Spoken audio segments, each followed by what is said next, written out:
When I was 4 years old, I had decided that I wanted to write music for the Star Wars movies. And that was a bit of a long shot, especially for a 4-year-old, but when I talked to my grandmother about how much I enjoyed music, she saw something and she decided that she wanted to push for my mother to get me into piano lessons. And she did eventually get me into piano lessons once we could afford it. And I did that for about 5 years, but it didn't really latch on to me the way I wanted it to. It wasn't challenging enough for me. The teacher that I was working with, he just didn't present the kinds of things that interested me. And so it kind of just faded into the background.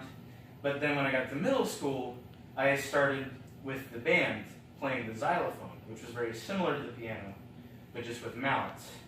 But I was really fascinated with the idea of working with an ensemble, because all the different sounds that come together to make, something that's bigger than just you. And it's a really exciting thing. And we went out and we competed at the LGPE competitions, and we always made straight superior ratings, and then we'd go out and eat afterwards, and it was just the best time.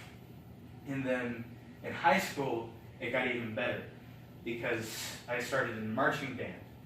And our band director always wrote the best drills, and he did the original song for our first year when I was still playing the xylophones. And we went and saw all these great competitions with these huge bands, and it's crazy, all the different sounds that you'll see at a marching competition. And then you'll always have fun playing and then being played to by another band at a football game halftime show.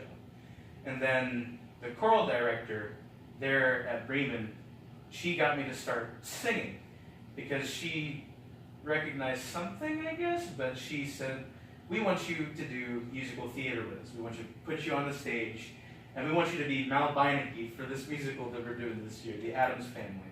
And that was a great show, and I kind of found out, hey, this is something that I can do too, and it's really fun. So the next year I did Callahan in Legally Blonde, and I fit so well into that role, even though I had auditioned for a different part. But I just found I fit so easily into the world of vocalists, and it's very easy for me to phrase and express myself there. And so she continued with that and took me and worked with me in competitions. And I competed in literary, representing my school as the male soloist. And I actually came out second on the state level last year. And that was probably the moment where I decided, this is what I need to do. I need to sing. That's what I need to do. And so I applied here as a vocal major, and immediately I got in doing a ton of work with Professor Coleman. And it's a lot of fun, though, too. I'm learning a whole lot more about singing that Ms. Lipscomb never taught me. But it's just the greatest experience that I'm having. And here at CSU, it's really just living a dream, doing what I love most of all.